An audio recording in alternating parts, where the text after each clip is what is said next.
and today we have my friend's Porsche 997 Carrera 4S here in the bay. He's had it for quite a while, but he has not looked after it, so I told him to bring it down so I can work my magic on an enhancement detail. So let me show you what we're actually having to deal with on this beauty.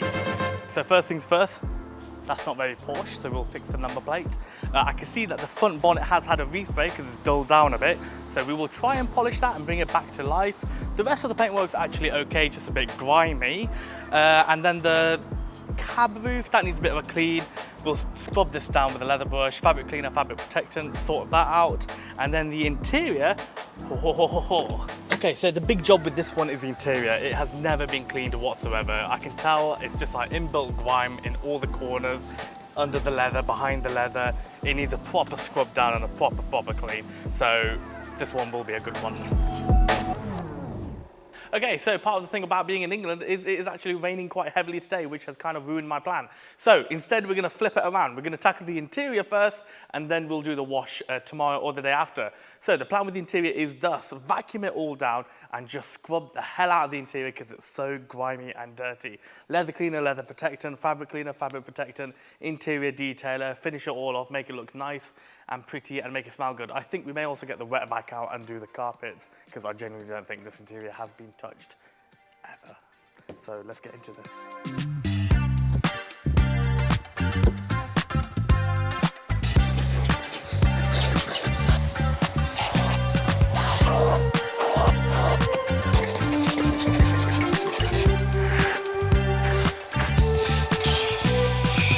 Okay, so hoovering leather seats is pretty easy. Use a brush attachment, or if you're going to use a nozzle, just go over the surface of the leather. Don't scratch the leather. And then when you are hoovering, spread the cheeks open so you can see the dirt inside. A lot of people will just hoover it and be done with it, but you actually have to spread the crevices open, and you'll find so much dirt in there as well.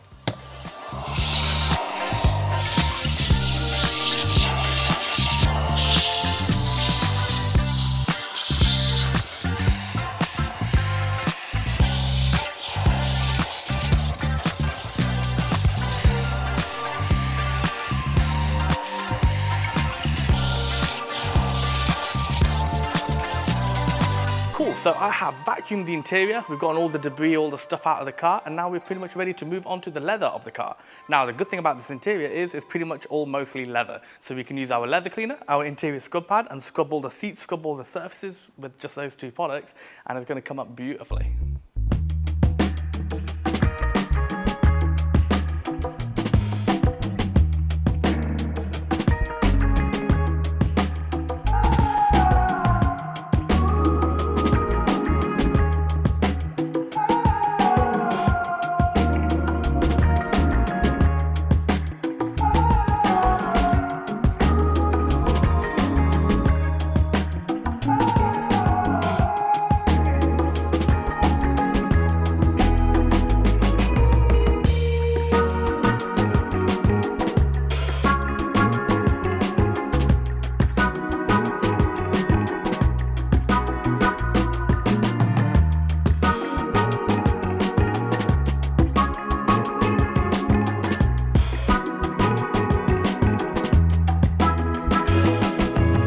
Okay, so this is the scrub pad that I'm on about. So you use it with the leather cleaner, foam it up onto scrub pad, and you can just literally scrub the entire seat using the fuzzy side of the scrub pad. One's microfiber, one's fuzzy. Use that fuzzy side, and you can do the entire seat in one quick go, super easily, and it comes up a treat.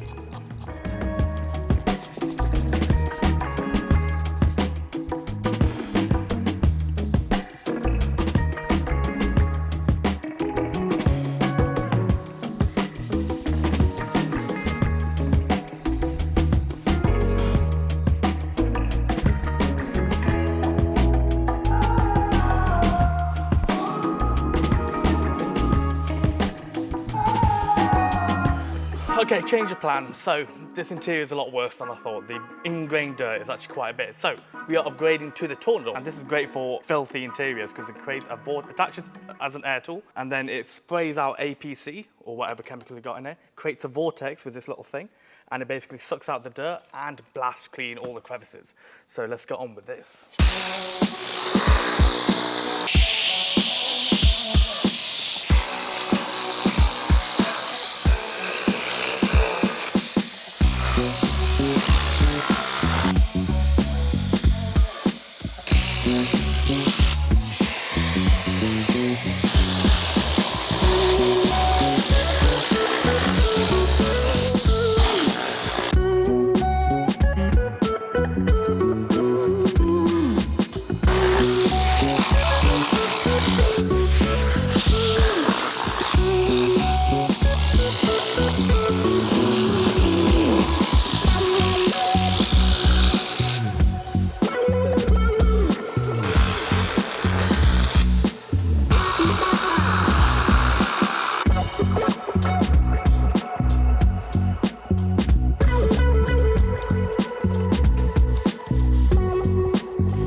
on how dirty the interior is, I generally handle carpets different ways.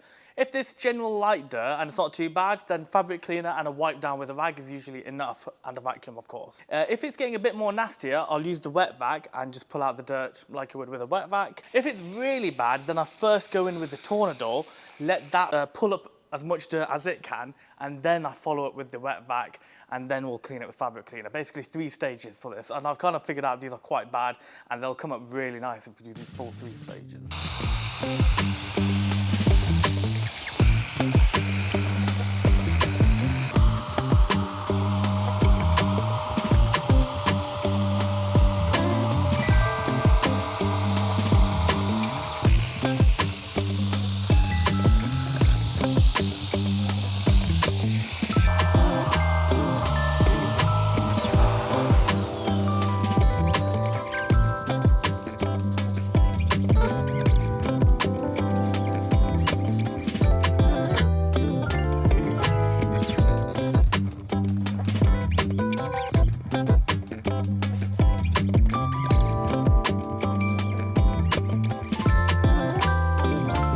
Okay, that was quite a tough interior detail, lots of grime to deal with, but the very final thing now to finish it all off is leather protectant. This will slow down dye transfer and make the leather easier to maintain in the future for Jonathan. So, easy, spray on, wipe off.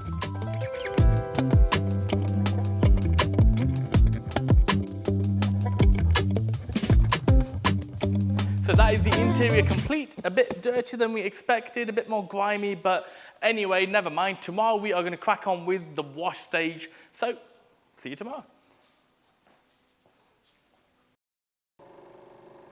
So it is the next day. We have brought the Porsche outside ready for the wash stage. So we're going to kick things off with the wheels, then snow foam, then shampoo, then decontamination, then polishing, and then we'll put a wax on it or something. So yeah, let's just get straight into it because we've got a lot to do.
Right, that's the wheels sorted. Those are such easy wheels to clean, massive spokes, you can get right behind them so easily, perfection. So next stage is snow foam, 150, 200 ml into the bottle, top it off with water, lay it on the car, let it rest for a few minutes and then blast it all off.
it's actually pretty rare I get a convertible into the bay, so I thought I'd take the opportunity to show you how to clean a convertible roof using our little bundle here. So we've got a fabric cleaner, fabric protectant, and our leather brush, which is actually quite good to use on a convertible top. So it's pretty simple. Pre-wet the roof, get the fabric cleaner onto the roof, scrub away, rinse it off, let it dry, then we apply the fabric protectant. Easy.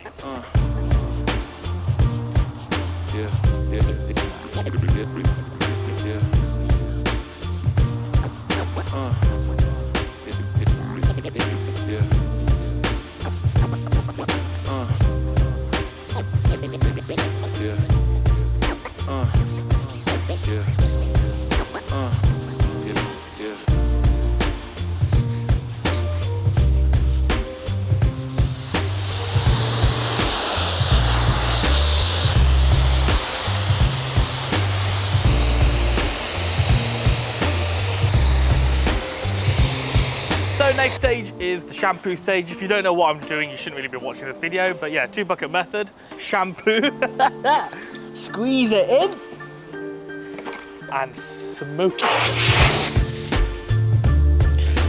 Look at that frothy milk.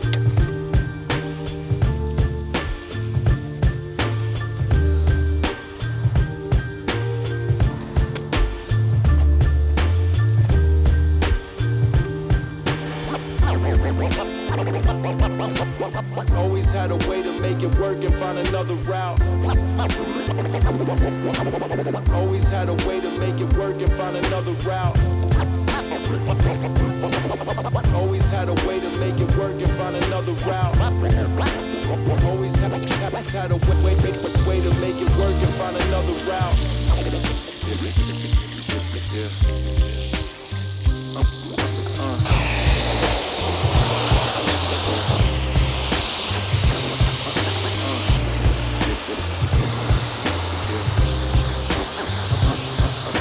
Okay, so we have completed the shampoo stage.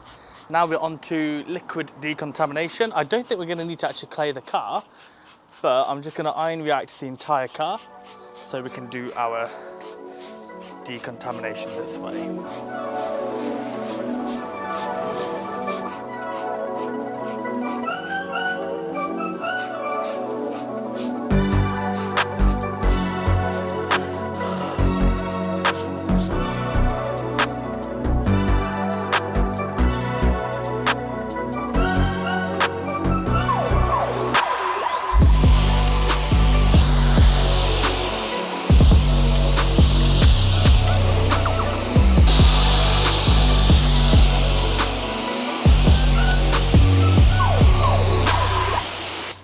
Cool, looking much better now. So you'll see when I rinsed off the iron reactor, I used the pressure wand quite high up to avoid any iron reactor going on the convertible roof. You don't want that stuff on there. But now it's just a case of, I think I will ceramic foam the car just to make drying it a bit easier, and then we'll get it in for the polishing stage. Okay, so this is my ceramic foam. This is an LSP, last stage product. It's a foam that you apply onto the car, then rinse it off immediately, and you'll get a hydrophobic effect. A bit like ceramic booth, but much faster and more efficient in a lance. So get your snow foam lance, 50 mil, and then 200 mil of water, that sort of ratio, and you should be totally fine.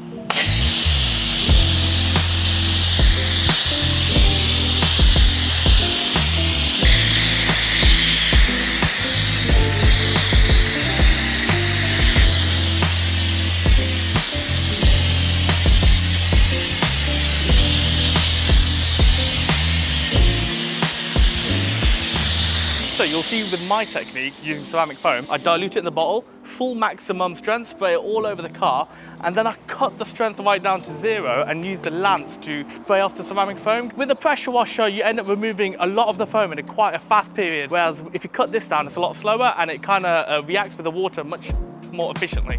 You'll see it's just better.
Okay, so day number 3, we are now on to polishing the paintwork. The bonnet is a bit iffy on this car, but we'll give it a stab with one-step polish. I've had a look at the rest of the car. The other paintwork is actually quite good, and most of it will come up quite nicely. So my plan is to one-step polish the bonnet, and then I think we're gonna glaze the rest of the car. I haven't got a huge amount of time with this, so I think we'll glaze the rest of the car, protect the hood, get some wax on it, get it looking nice, and then off it goes back to Johnny. If anything, I'm in a worse mood than yesterday. So get ready for this, bitches. So the bonnet has had a respray in the past. Confirmed it on the paint thickness gauge that this has been resprayed. And you can just tell from looking at the paintwork, it's completely dull and it's dropped back. So there's no point polishing this. It just needs a respray. There is literally, I'm not gonna get anything out of polishing this bonnet. I thought we'd be able to bring it up a bit, but the paintwork's that bad. It needs to go off, get resprayed, and get done properly.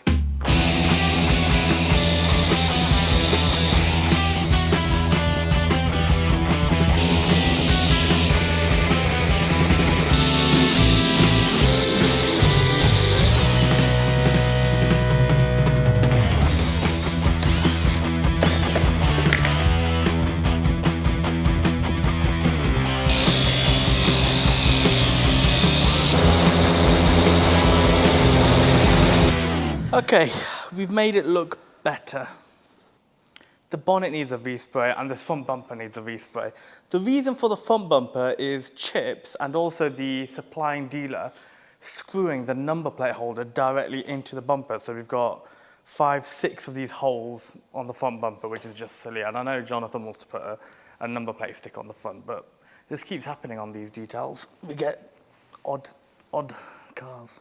Plan of action now is sorted the bonnet-ish, sorted the front bumper. The rest will just be basic glaze. I've checked the paintwork. The rest of the car is really, really nice. All original paintwork, apart from one quarter, which has been resprayed, but it's done to a really high standard. Couldn't even tell. So we're just going to glaze the rest of the paintwork, protect the hood, then get the wax on. So when using glaze, ideally it's actually designed to be used by hand because it's a swirl filling polish, hence glazing. But you can use it with a machine polish on speed 2 or 3, apply it onto the applicator. Black one's the best one. Quickly over the panel and then buff it off immediately.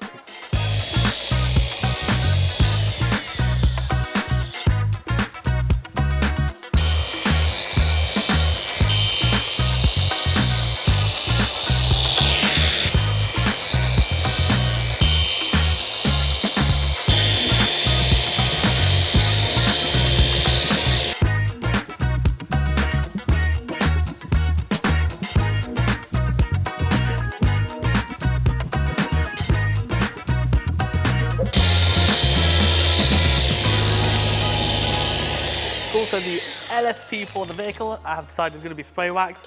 This isn't quite black, it's got a blue tinge to it, a bit like that BMW we did. And the spray wax came up really well on that colour, so I think I'm going to do the exact same thing here. So, but I'm just going to use an applicator, really simply apply, and that's it. Let it haze up, and then buff off.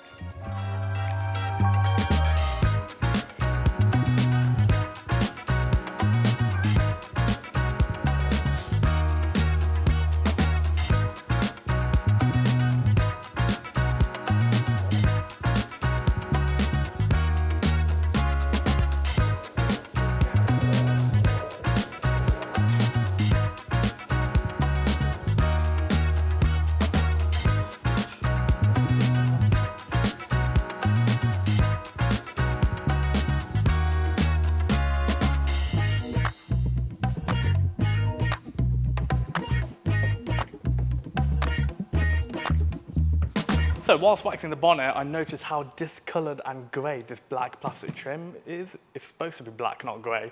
So I'm going to show you how we can fix this up pretty easily using my spray sealant, which is designed for paintwork, but actually works really well on trim, and a little microfiber applicator. So it's literally a case of apply it onto the applicator, and then just straight onto the plastic, and you'll see how much of a difference that makes. Okay, so applying fabric protectant is pretty easy.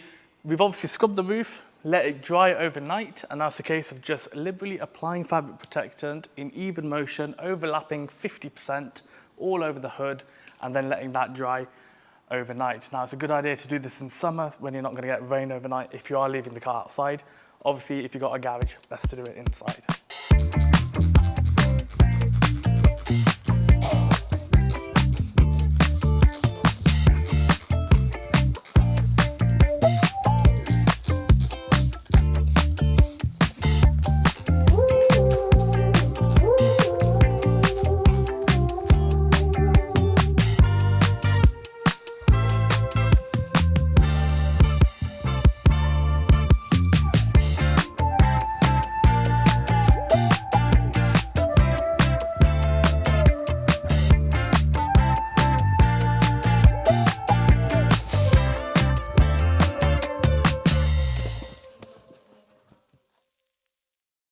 So that is this detail complete. When I initially looked at the car, I didn't think it was that bad, but the interior was quite filthy and the bonnet needs a respray. Once we got it inside and under the lights, it was quite obvious that the bonnet had a previous repair that wasn't very good, and the lacquer has flattened out and dulled down quite a bit. Polishing didn't really fix it. But yeah, if it was me personally, I would respray that bonnet and respray the front bumper. Now I know Jonathan wants to put on a sticker number plate, but the original supplying dealer drilled holes into the front bumper, which is quite annoying, and they stick out like a sore thumb. But these are things that just turn up whilst you're doing a detail. But yeah, if it was me, I would sort these two things out because the rest of the car is actually pretty perfect, and that would really make it look super, super nice. So yeah, that is this detail complete. I hope Jonathan's happy with it. I'll catch you on the next one.